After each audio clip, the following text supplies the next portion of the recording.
Boa noite a todos. Graças a Deus, estamos reunidos mais uma vez para podermos cultuar o Senhor por meio do culto de oração. Nós vamos iniciar com a oração e depois iremos para um breve devocional. Oremos. Senhor nosso Deus e Pai amado, muito obrigado, Senhor, pela bondade e a misericórdia do Senhor em nossas vidas. Agradecemos pela semana que o Senhor nos concedeu e podemos estar aqui para cultuarmos a Ti por meio desse culto de oração. Pedimos as bênçãos do Senhor, ó Pai, sobre a meditação, que possa vir ao encontro dos nossos corações, das nossas necessidades espirituais. Pedimos também, ó Pai, pelo tempo de gratidão e também de petição, que sejamos totalmente dirigidos pelo Teu Santo Espírito, pois oramos em nome do Teu Filho amado, nosso Senhor e Salvador, Jesus Cristo. Amém. Bem, irmãos, hoje nós vamos meditar um pouco no Evangelho de João, capítulo 8. Vou ler o versículo 31 e o versículo 32 para entendermos o contexto. João 8,31 diz o seguinte: Disse, pois, Jesus aos judeus que haviam crido nele: Se vós permanecerdes na minha palavra, sois verdadeiramente meus discípulos, e conhecereis a verdade, e a verdade vos libertará. Então ele vem falando aqui de uma condição. Geralmente nós entendemos só essa parte de conhecer a verdade vai libertar. Mas quem é que vai conhecer essa verdade para que essa verdade liberte a pessoa? Aí ele vem falando a condição no versículo 31. Se vós permanecerdes na minha palavra. Então, se eu não permanecer na palavra de Deus, eu não vou conhecer a verdade, porque a verdade é a própria palavra. E também, consequentemente, essa verdade não vai me libertar, porque eu não permaneço na palavra de Deus. É bem interessante que é o que o comentarista aqui vem falando, né? Nós temos feito alguns devocionais baseados naquele devocional Luz para o Caminho, de William MacDonald, e ele vem tratando justamente sobre isso. João 8,32: E conhecereis a verdade vos libertará. As pessoas muitas vezes citam este versículo esquecendo-se de que ele é parte de uma promessa condicional, que foi essa condição que eu mostrei a vocês no versículo 31. Ele fala, o versículo anterior diz: Disse, pois, Jesus aos judeus que haviam crido nele: Se vós permanecerdes na minha palavra, sois verdadeiramente meus discípulos. Então segue a promessa continua: E conhecereis a verdade, e a verdade vos libertará. Então tem a condição que é permanecer na palavra de Deus. E aí vem as promessas. Quais promessas? Ser discípulo de Cristo. Se vós permaneceis na minha palavra, sois verdadeiramente meus discípulos. E conhecereis a verdade, e a verdade vos libertará. Em outras palavras, o poder libertador da verdade depende de permanecermos em sua palavra, na palavra de Deus. Como é que seremos libertados? Se permanecermos na palavra do Senhor. Essa é a condição. O poder libertador da verdade depende de quê? De permanecermos na palavra de Deus. Se eu não permanecer na palavra de Deus, essa libertação não chegará à minha vida. Então preciso permanecer na palavra para que eu seja libertado. Irmão, libertado de quê? Vamos já ver os detalhes. Nós precisamos primeiro entender qual é a condição para que eu conheça a verdade, para que essa verdade me liberte. A condição é eu permanecer na palavra do Senhor. Não basta apenas conhecermos a verdade em um sentido intelectual. Não é só conhecer as histórias da Bíblia, né? Tem alguns incrédulos, irmãos, que conhecem a Bíblia mais do que muitos crentes. Eles conhecem as histórias da Bíblia, conhecem muita coisa da Bíblia. Só que uma coisa é eu ter o conhecimento intelectual da Bíblia, ou seja, eu saber o que está escrito.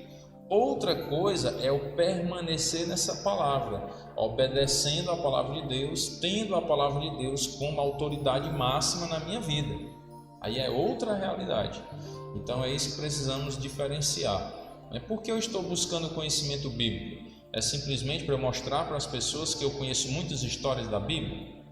Ou estou buscando conhecimento bíblico para que eu possa fazer a vontade de Deus, visto que Ele já entregou o Filho dele na cruz por mim? E aí nós temos que decidir, por que eu quero conhecer a Bíblia?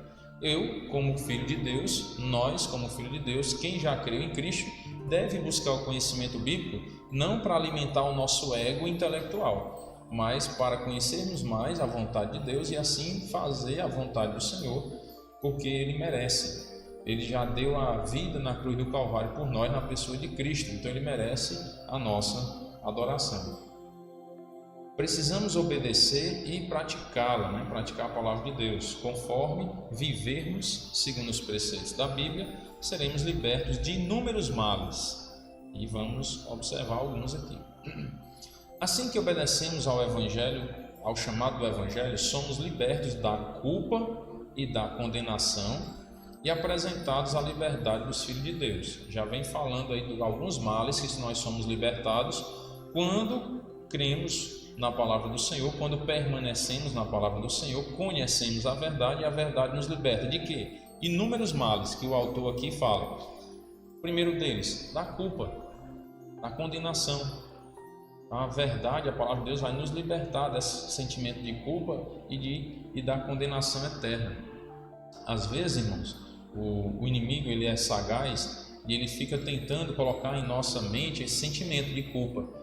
Eu cometi esse pecado lá há 30 anos atrás e aí por conta desse meu pecado foi que aconteceram essas coisas na minha vida, na vida da minha família e algumas outras coisas. E o inimigo fica martirizando a nossa mente às vezes por conta dessas coisas. Mas espera aí, você já entregou a vida a Cristo? Já. Você já confessou esse pecado? Já. Então, está libertado dessa culpa. Cristo libertou. Você conheceu a verdade e a verdade te libertou dessa culpa. Não precisa viver se martirizando por uma culpa praticada lá no passado, antes de crer em Cristo ou antes de confessar. Depois que você confessou o pecado, pronto, Cristo te libertou naquele pecado. Não precisa ficar se martirizando. Mas o inimigo ele fica colocando essas coisas na nossa mente para tentar nos esfriar espiritualmente. Então somos libertos do pecado como nosso mestre, uma outra libertação. Quando não cremos em Cristo, nós temos o pecado como se mandasse em nossas vidas, Às vezes nós não conseguimos largar aqueles pecados. E quando cremos em Cristo, Ele vai nos libertar. Essa verdade que conhecemos, ela nos liberta também dessa escravidão do pecado, podemos dizer assim. O pecado não é mais o mestre, ele não é ele que manda em nossas vidas. Pecamos? Sim, porque somos fracos, temos nossas falhas e defeitos, mas não queremos viver pecando. O Filho de Deus ele não deve ter prazer no pecado, não deve querer praticar o pecado. Pratica por desvio, um vacilo, não estava vigiando, mas não porque ele queria fazer aquilo de errado. Ele não tem mais controle sobre nossas vidas, O pecado não tem mais controle sobre as nossas vidas. Somos libertos da lei. Interessante, Libertos da lei. Mas em que sentido? Que agora eu posso pecar à vontade? Não, não é isso. Nós somos libertos da lei no sentido de confiar na lei para nos salvar. Eu não preciso mais cumprir a lei para me salvar. Por quê? Porque Cristo já cumpriu a lei. E eu preciso agora viver sob a lei de Cristo, debaixo da lei de Cristo. Ele diz, somos libertos da lei, não que passemos a viver sem lei, fazer o que quiser, não, mas que agora vivemos sob a lei de Cristo, que é a graça de Cristo. Cristo cumpriu a lei por nós, para que nós, crendo em Cristo, tenhamos acesso à salvação. A partir disso, somos motivados à santidade pelo amor ao Salvador, ao invés de pelo medo de punição. Muito interessante também essa parte, porque quando não cremos em Cristo, às vezes nós tentamos, antes de crer no Senhor Jesus, nós vivíamos tentando evitar alguns tipos de pecado, mas por quê? Com medo, de ir para o inferno, não era assim? Depois que você crê em Cristo, você não tem mais medo do inferno. Por quê? Porque quando você crê em Cristo, você é filho de Deus e Deus não vai te deixar ir para o inferno. Não vai. Então você já está livre desse tormento. Então por que você já está livre do inferno. Por que você tem que viver fugindo do pecado? Você já está livre do inferno? Já. Por que você tem que viver agora fugindo do pecado ainda? Você não tem mais medo da punição, tem? Depois de crer em Cristo, você não tem mais medo de ser punido com a perdição e ir para o inferno. Você não tem mais esse medo. Então por que viver uma vida de santidade agora? Pelo amor ao Salvador. Está vendo como é diferente? Antes de crer em Cristo, fugíamos de alguns pecados, nem de todos, né? Que alguns a gente gostava, achava bom fazer, né? Mas fugíamos de alguns com medo de ir para o inferno.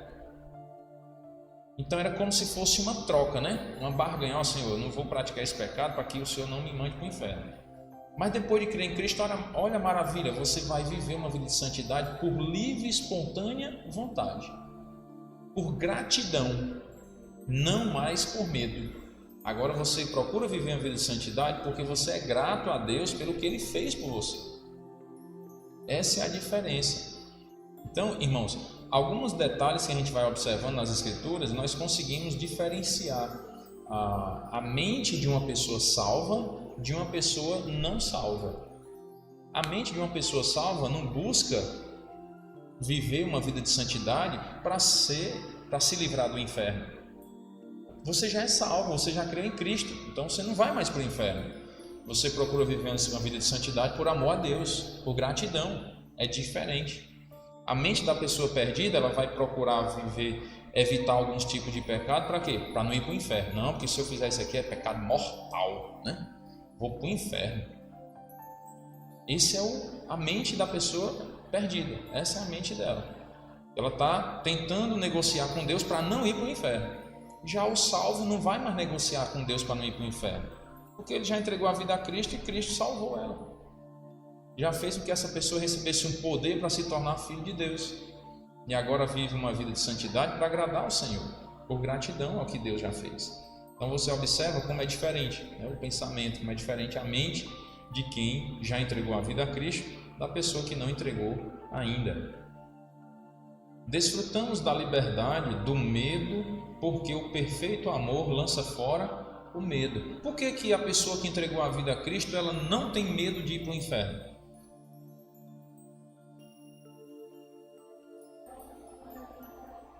Exato, o amor de Cristo.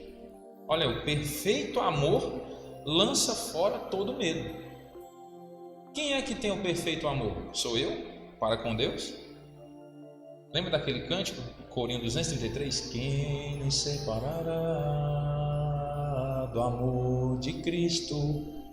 É o amor de Cristo que é perfeito para conosco. Então, esse amor dele para conosco é que lança fora o nosso medo da perdição. E o amor dele para conosco, não é o meu amor para com ele, porque o meu amor para com ele não é perfeito. Ele diz que o perfeito amor lança fora o medo. O meu amor para com Deus não é perfeito, porque eu sou falho. Às vezes amo mais um celular do que o culto. Amo mais um programa de televisão do que um culto. Amo mais um culto na internet do que um culto presencial de estar em comunhão com os irmãos. Ou amo mais um parente do que um culto. Não vou para o culto hoje não, que um parente meu lá, não sei de onde, está com 15 anos que eu não vejo ele, aí eu tenho que dar atenção a ele. Hoje ele é o Deus da minha vida. Hoje eu não posso ir para o culto, não posso ter comunhão com os irmãos, porque eu tenho que dar atenção a esse meu familiar. Estou dizendo que você despreze, não, mas uma hora de culto. Então nosso amor não é perfeito para com Deus, mas o amor dele para conosco, esse sim é perfeito. Então esse amor de Deus para conosco é que faz com que nós lancemos fora o medo da perdição, o medo da condenação eterna. Não é o meu amor para com Deus que me mantém salvo, que me dá essa confiança da salvação. Eu confio no amor dele para comigo. Essa confiança é que faz com que eu lance fora o medo. Entendeu isso? Não é interessante? Não é o meu amor para com Deus que me dá confiança. É o amor dele para comigo que me dá a confiança. Deus agora é nosso amoroso Pai Celestial, não um juiz severo. Estamos livres também da escravidão de Satanás. Não precisamos viver escravizados pelo inimigo. Por quê? Porque você permanece na palavra de Deus, você conhece a verdade e a verdade nos liberta, né? A verdade te liberta dessa escravidão do inimigo de nossas almas. Ele não nos governa de acordo com a sua vontade. Somos libertos da imoralidade sexual, escapando da corrupção que há no mundo pela lascívia. Estamos livres de falsos ensinamentos. Por quê? Porque ao estudarmos a Bíblia, nós vamos aprendendo o que é a verdade de Deus, o que é realmente a palavra. E aí estamos livres também desses falsos ensinamentos que tem por aí, né? Como só um exemplo bem prático, que tem uma igreja, né, sem críticas, só para a gente entender. A Bíblia diz que dentro da igreja tem o trigo e o joio, não é? Não é assim? Mas eu já vi igreja que tem um nome assim, 100% trigo. Oh, mas peraí, será que essa igreja é de Jesus? Não estou julgando salvação de ninguém, né? Jamais, longe de mim. Mas só para... é porque eu gosto de fazer alguns exemplos meio extravagantes para a gente entender melhor.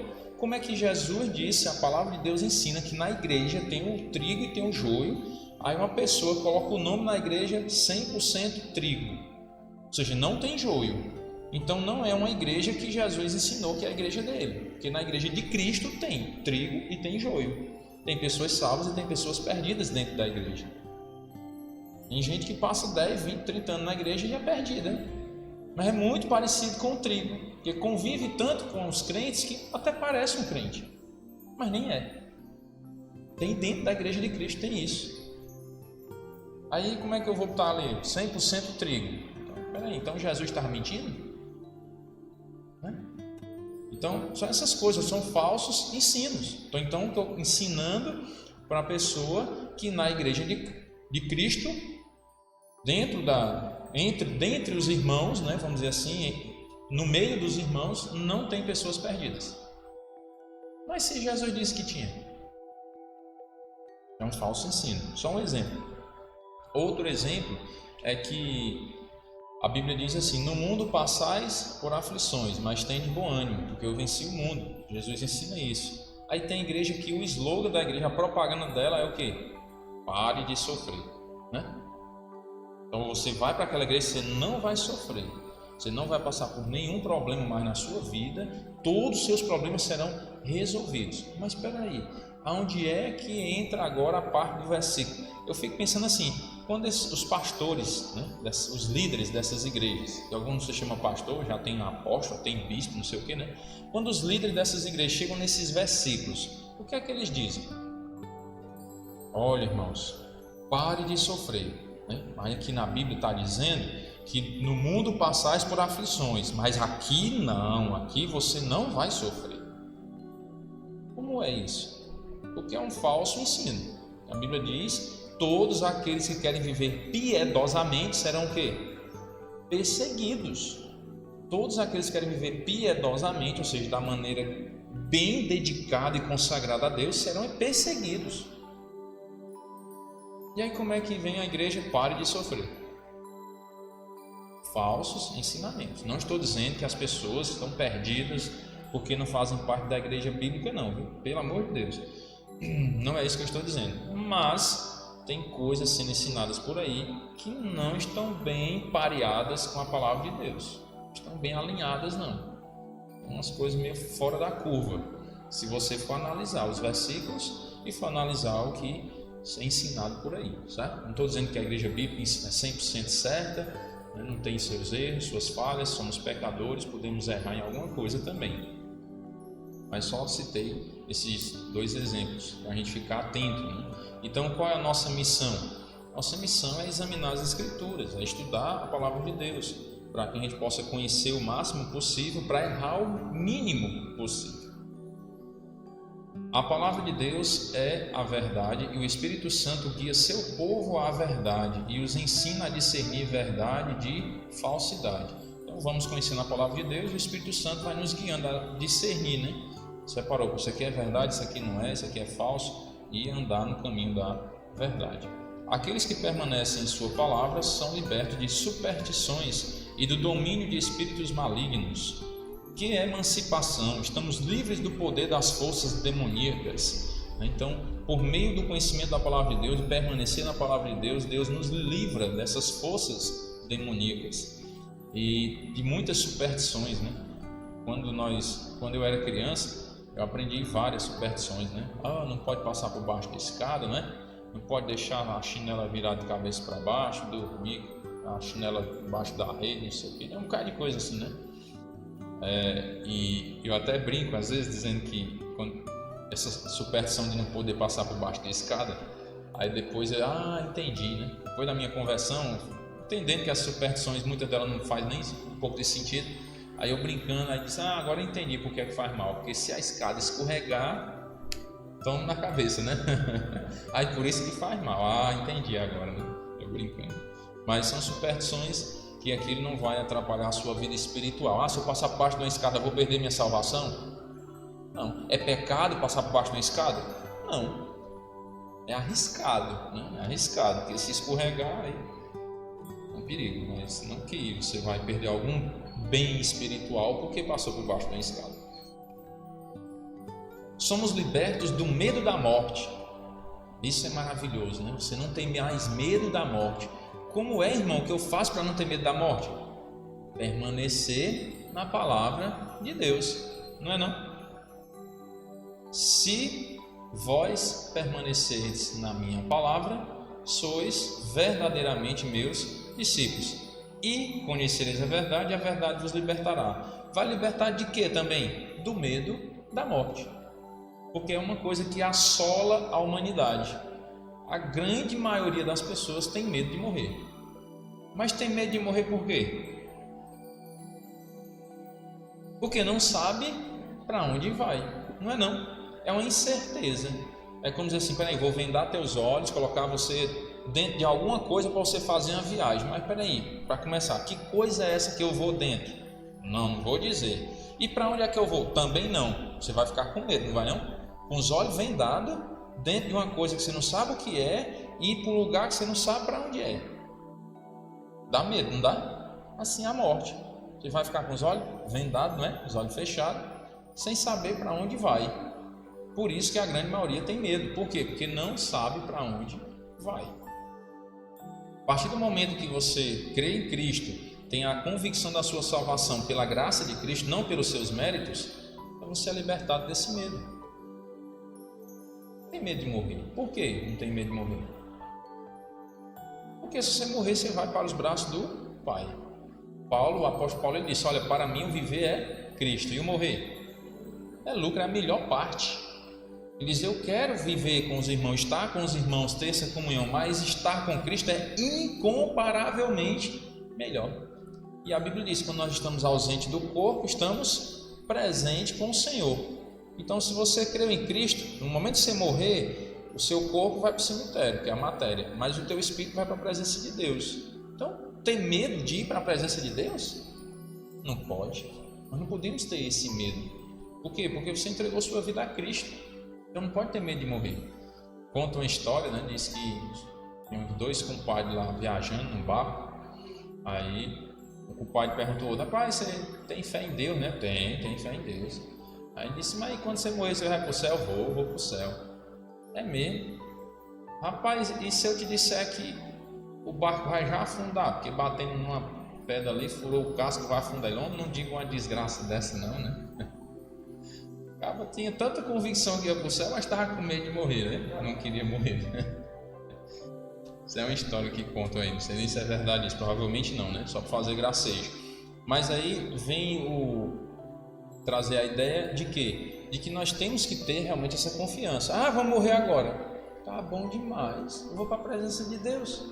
Senhor, recebe o meu espírito, né? Igual Estevão fez. Recebe o meu espírito. Então, não tem medo da morte. O crente, ele não pode ter medo da morte. A pessoa que entregou a vida a Cristo não pode ter medo de morrer. Não pode. É por isso que nós não podemos viver nesse mundo criando raízes nesse mundo.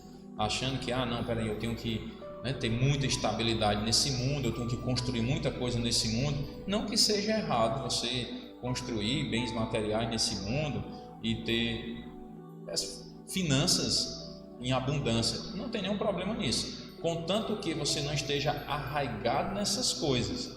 O seu alicerce seja as coisas do mundo. Você está confiando em quê? Não estou confiando nas minhas riquezas. Não pode. Não pode. Lembra daquela história que o homem disse que agora estava tranquilo, né? Porque os celeiros estavam todos cheios, não é? Ele disse: agora come, bebe, regala-te, né? Eu tenho bens para muitos dias. Olha o que é que a Bíblia diz: louco, hoje te pedirão a tua alma, né? E o que tens preparado, para quem será? Ou seja, a confiança dele estava nas coisas materiais. Ele achava que ia ter muito tempo de vida porque tinha muitos bens materiais. Louco. Os bens materiais não garantem a vida de ninguém. Não garante. Você pode ter o mundo inteiro. Se vier uma doença fatal mesmo, terminal, vai levar e acabou a história. Não tem dinheiro que compre a saúde de volta, dependendo do que seja o problema de saúde. Então temos que confiar em Deus. E Ele é quem vai nos dar confiança. Deixando de ser o terror maior, a morte conduz a alma à presença do Senhor. Então o crente, por que ele não tem mais medo da morte? Olha aí, ó. A morte conduz a alma da pessoa salva à presença de Deus. Então morrer é lucro, é a melhor parte.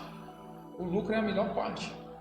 Somos libertos de hábitos escravizantes, do amor ao dinheiro, da desesperança e do desespero.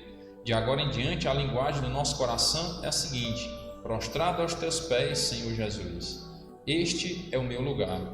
Ali aprendi doces lições, verdades que me libertaram. Livre de mim, Senhor Jesus, livre dos caminhos do homem. Correntes mentais que me acorrentavam jamais me prenderão novamente. Ou seja, agora está livre, livre das coisas do mundo, daquela ilusão mundana de que aqui é bom, que aqui eu tenho que me firmar, eu tenho que ter muita confiança nas coisas desse mundo. Não, estou livre disso agora. Nós devemos viver livres dessas coisas, não confiando nas coisas do mundo, mas confiando no Senhor Jesus, que fez tudo por nós. Amém?